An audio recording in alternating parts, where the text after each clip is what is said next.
What single piece of advice would you offer to individuals who are beginning their journey into the cybersecurity workforce? Dominic, do you want to go first? Yeah.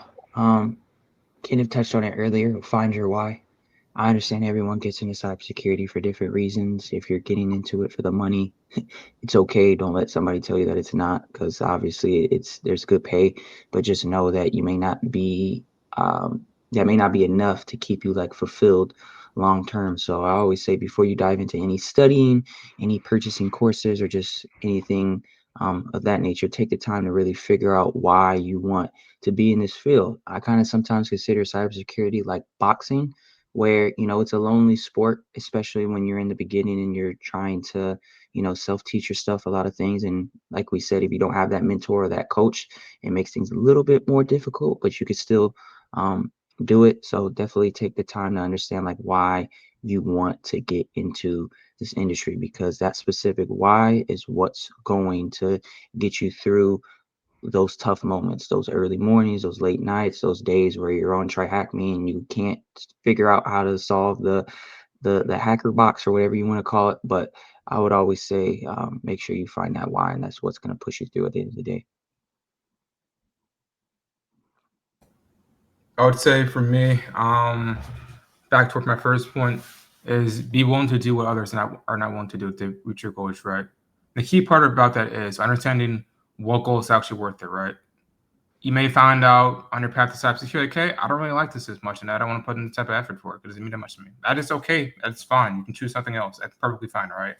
Don't spend 5 years going on a path and you realize, like in month 3, you don't like it, but you're still doing it because you said, I have to do this. It doesn't help anybody out, right? So understanding that is probably the first biggest step. If you actually figure out cybersecurity is the thing you want to do, then understand what you want to sacrifice to get towards that. For me personally, I moved from Tampa, Florida to Dallas, Texas. And when I moved here, I moved during COVID. I knew no one at all. It's my first time ever living by myself, right? So it was very mentally, emotionally draining and isolating, right? But I grew from it, right? And I changed my life. I have my own business. I get to live by myself. Amazing life, right?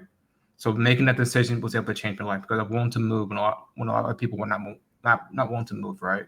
So just understand that, right? Understand again what your why actually is for this field. I can go. Be active, stay engaged, go sign up for your local ISACA chapters, ISC Square chapters now. Go run, go sign up after this panel.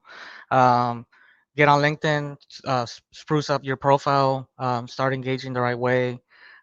Be curious, like previous speakers have said this morning, and stay engaged. Be in the know, be in the loop, and continue to improve your security tooling. If you're looking at certifications, it's not the quantity, it's the quality, right? Just don't go about uh, certifications just because you want a certification.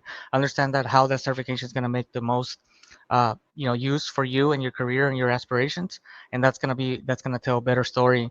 And then if you can apply it to a role that you're applying to or you're interested in, to showcase that you want to have the experience, you have experience in doing home labs, try hack me, hack the box, all those things, because ultimately, you know, people send resumes and there's 100,000 of resumes, right? Or you're graduating with 100,000 of your best friends, but what's going to make you stand out, right? What's going to make you be the differentiator as you look for that role to get that job, right? Because there's a lot of competition, the market is in flux, so you need to put your best foot forward and make something that's going to identify you as the best candidate for the position, and that's what I would recommend for everyone.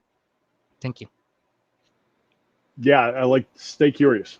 I know I've mentioned that a few times. Just see challenges as opportunities. And as we all said, you have to put the time in. I know it's tough. I know we have other things going on in our lives. We may be transitioning to a career, trying to come into this career, but move your way into it. Don't, and I love what Felipe said, don't think like someone allows you into this career. If you're interested, if you're working on it, if you do the work, you're in the career. Then you can go from there into your position. But you volunteer and get active in the local chapters, and it'll pay dividends back. But yeah, good luck, and I'd love to connect with all of you. I've gotten breaks. I know we all have here, so it paid forward, and I always like to help the people coming up. Thanks.